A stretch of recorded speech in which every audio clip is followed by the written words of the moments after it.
Hello, नमस्कार साथियों। एक बार फिर से स्वागत है आपका हमारे इस YouTube चैनल आज़ाद स्टडी हब पर। तो दोस्तों, आज अपन नया इम्पोर्टेंट टॉपिक शुरू करेंगे। नाम है मेवाड़ राजवंश। ठीक है, क्या नाम है? मेवाड़ राजवंश। यानी अपन मेवाड़ का इतिहास पढ़ेंगे। मेन बात यह है, अरे समझ में आ गई? ठीक है नहीं? तो दोस्तों, एक बात मैं आपको साफ बता देता हूँ, साफ कि इसमें से कई सारे इंपॉर्टेंट क्वेश्चन पुटअप होते हैं। अपन मेवाड़ में दो राजवंशों का अध्ययन करेंगे, दो राजवंशों को पढ़ेंगे मेवाड़ के। एक तो है गुहिल वंश, ठीक है, जिसको गहलोत वंश भी बोला जाता है। क्यों? गहलोत वंश, सही कहा ना? गहलोत वंश। फिर इसको गुहिलात वंश भी बोला जाता है। गुहिलात वंश, इसके इतने नाम हैं, आपको याद रखने पड़ेंगे।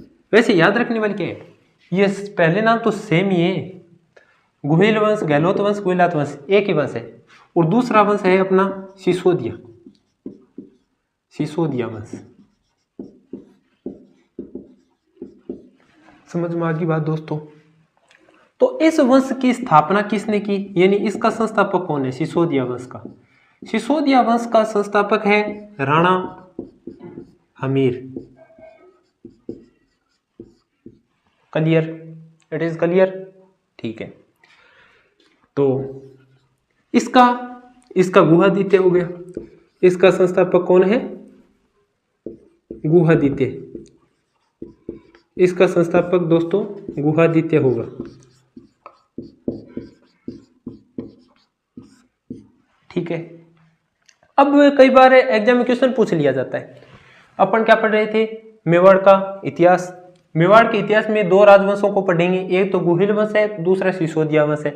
गुहिल के ये इतने नाम हैं, गहलोत, गुहिलात। इसका संस्थापक कौन है? गुहादित्य। और सिसोदिया का संस्थापक कौन है? राणा अमीर।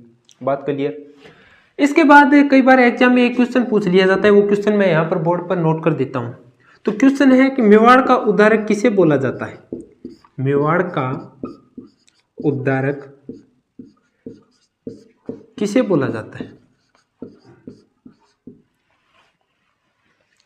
किसे बोला जाता है? ठीक है, वो मैं आपको बताता हूं। मेवाड़ का उद्धारक तीन लोगों को बोला जाता है। राणा हमीर पहली हो गई, ठीक है। दूसरी भामाशाह, तीसरू प्रताप, महाराणा प्रताप। तो आपका अगला जाहिर सा क्वेश्चन ये होगा कि अगर ऑप्शन में ये तीनों आ जाए तो हम क्या करें? तो प्रताप को एक अन्य उपाधि भी देके, यानी अन्य नाम से भी पुकारा जाता है, मेवाड़ केसरी। ठीक है। कई सारे क्वेश्चन पुटअप होते हैं, इंपॉर्टेंट है, आपको याद रखना है। ठीक है दोस्तों, आपको याद रखना है।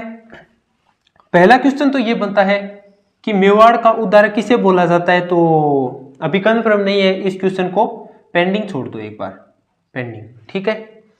अब दूसरा क्वेश्चन आता है मेवाड़ केसरी, यानी प्रताप को मेवाड़ केसरी भी बोला जाता है। तो इस ऑप्शन यानी इस क्वेश्चन से एक बार ये आउट हो गया, बचे दो। ठीक है। तो इसको तो आप जानते ही हैं, ये तो बड़ा ही दानवीर था, तो इसको दानवीर कर्ण बोला जाता है। दानवीर कर्ण बोला जाता है। और मेवाड़ का कर्ण भी बोला जाता है। इसको क्या बोला जाता है? मेवाड़ का कर्ण। बात क्लियर होगी? नहीं? बात क्लियर होगी? आगे चलूं तो ये भी एक प्रकार से आउट हो गया। तो एक बात मैं आपको बता देता हूं, क्वेश्चन आ जाता है मेवाड़ का कर्ण किसे बोला जाता है? भामाशाह को। मेवाड़ केसरी किसे बोला जाता है? महाराणा प्रताप को। मेवाड़ का उद्धारक किसे बोला जाता है? तो ये तीनों ऑप्शन कभी नहीं आएंगे। अगर ये दो ना आए ऑप्शन में, ये हो तो भामाशाह कर दीजिएगा, अगर ये दो न हो, ये हो तो महाराणा प्रताप कर दीजिएगा। यानी ये तीनों एक साथ कभी नहीं आएंगे। और अगर ये तीनों एक साथ आ जाए तो क्या करना है? तो आपको राणा अमीर लिखना है। ऑप्शन में क्या करना है? राणा अमीर। बात क्लियर। आगे चलूं, अब अपन थोड़ा सा मेवाड़ के बारे में पढ़ लेते हैं, मेवाड़ की हिस्ट्री। राजवंश तो फिर शुरू करेंगे अपन, गुहिलात यानी गुहिल वंश से शुरू करेंगे। एक बार अपन इसके बारे में पढ़ लेते हैं, मेवाड़ की हिस्ट्री मोटा मोटी एक बार निकाल देते हैं कि कौन कुल देवता थे, कौन कुल देवी है, कौन आराध्य देव है, कौन आराध्य देवी है, कौन कौन से वंशज पढ़ेंगे, वो सब मैं आपको क्लियर करूँगा, आप जुड़े रहिए। ठीक है दोस्तों, तो पहले ये सब मिटो देता हूँ मैं क्लियर। मेवाड़ का इतिहास पढ़ रही हैं, उसमें दो राजवंशों का पढ़ेंगे अपन सबसे पहले। ठीक है, दो राजवंशों में गुहिल वंश, सिसोदिया वंश। गुहिल में गहलोत, गुहिलात ये उपनाम है। संस्थापक कौन है? गुहादित्य। सिसोदिया वंश, सिसोदिया का संस्थापक कौन है? राणा हमीर।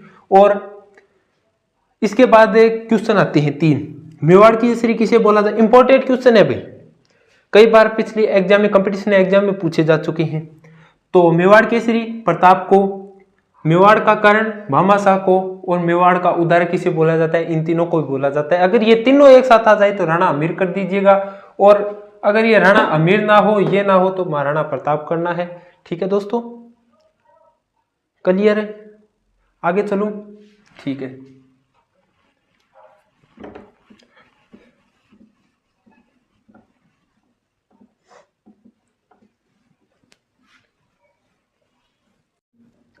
एक बात और मैं आपसे आज चलो बात कर ही लेता हूँ कि हर स्टूडेंट्स का अपना एक अलग अलग गोल होता है, अपना एक अलग लक्ष्य होता है, वो अपने लक्ष्य की ओर भागता है। ठीक है, तो आपको उस भागदौड़ में उन दूसरे स्टूडेंट्स की तरह शामिल नहीं होना है। आपको स्ट्रेटजी के साथ पढ़ाई करनी है, यानी आप जिस फील्ड में उतर रही हैं, जिस फील्ड में आप उतरना चाहते हैं, उस फील्ड के बारे में सबसे पहले आपको पूरी जानकारी होनी चाहिए, कंप्लीट जानकारी। ठीक है दोस्तों, यानी जिस चीज़ का, चाहे आप नेवी का पेपर दें, यानी चाहे आप नेवी की तैयारी करें, चाहे आप एयरमैन बने, चाहे आप एनडीए क्लियर करें, चाहे आप यूपीएससी फाइट करें, यानी चाहे आप सीजीएल, यानी चाहे कोई भी नौकरी हो, राजस्थान पुलिस भी मान लो, आप अध्यापक भी मान लो, टीचर। ठीक है, यानी आप कोई सी भी नौकरी फाइट करें, उससे पहले आपका एक जो तैयारी, यानी जिस फील्ड में आप जाना चाहते हैं, इनमें से मैंने आपको एटीसी बता दिया ये, तो इनमें से कोई भी फील्ड हो, आप किसी भी फील्ड में उतरते हो, तो उससे पहले मैं आपको एक बात बता देना चाहता हूं दोस्तों कि आप जिस चीज़ की तैयारी कर रहे हो, यानी जिस चीज़ के लिए आप, जो आपका सपना है, अगर आपको अपना ड्रीम फॉलो करना है, पूरा करना है, तो आपको करना क्या है? आपको सबसे पहले इन चीज़ों का कोर्स निकलवाना है, यानी इन चीज़ों के बारे में पता करना है कि इनका सिलेबस क्या है।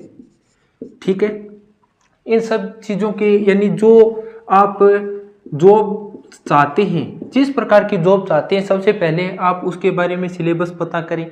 उसके बाद आप एज का पता लगाएं, यानी आपको उसके बारे में सभी चीज़ें पता होनी चाहिए। और अगर आप एनडीए, यूपीएससी, सीजीएल वगैरह वगैरह, अगर आप बड़ी नौकरी देखते हैं इंडियन, यानी जो राजस्थान से अगर आप बाहर चलते हैं, राजस्थान से बाहर की अगर आप जो देखते हैं, तो उससे पहले थोड़े बहुत आप इंटरव्यू भी देख लिया करो, ताकि आपको मोटिवेशन भी मिले, टाइम टू टाइम आप पढ़ने में थोड़ी रुचि भी बने। किताबों में रहो, अपना ध्यान एकजुट किताबों में करके रखो, ताकि, कहने का मतलब है, कुछ लोग सोचते हैं कि भाई हम पढ़ें कैसे, पढ़ने का तरीका क्या करें, यानी किस तरीके से पढ़ें कि हमारा भाई पढ़ाई में मन नहीं लगता। तो पढ़ाई में मन लगाने का सिर्फ एक तरीका है दोस्तों, पढ़ाई में मन लगाने का एक तरीका है, जिस दिन आपके मन में ये सोच पैदा हो जाएगी कि अपने को ये जॉब हासिल करना है, अपने को ये जॉब हासिल करना है, तो उस दिन आप किसी के रोके नहीं रुकोगे। अभी आप पापा के होटल में खाना खा रहे हैं दोस्तों, खाना खा रहे हो, जिस दिन आप अपने बलबूते, अपने पैरों पर खड़े हो जाओगे, उस दिन आपको अपनी पिछली वाली गलतियों का एहसास होने लग जाएगा दोस्तों। जो लोग नौकरी लगते हैं, जो बच्चे ये एग्जाम फाइट करते हैं, उनके इंटरव्यू देख लेना आप। मैंने पहले भी पिछली वीडियो में भी बताया था कि जो लोग ये एग्जाम फाइट करते हैं, उनके इंटरव्यू आप देख लेना। उनके इंटरव्यू में ये नहीं मिलेगा कि हम अरबपति हैं, हम अमीर हैं, ये लोग झोंपड़ियों से निकल कर आते हैं और अपनी सक्सेस होने की कहानी बताते हैं, और आप क्या करते हैं, सुनते हो, कुछ नहीं करते। अरे यार फिर बताओ, अरे यार वो मैं बाबा सुनी कल इंटरव्यू देखे हो गए, अरे पहली रैंक आई है बटो गए गट्ठे यार क्या झोंपड़ी में तैयारी करके मैं भैया हो गया होते। तो आप पढ़ने का तरीका सेट करें, पहले तो टाइम टेबल बनाएं। अगर आप टाइम टेबल बना लेते हो, टाइम टेबल अगर आपका टाइम टेबल है तो आप कामयाब हो।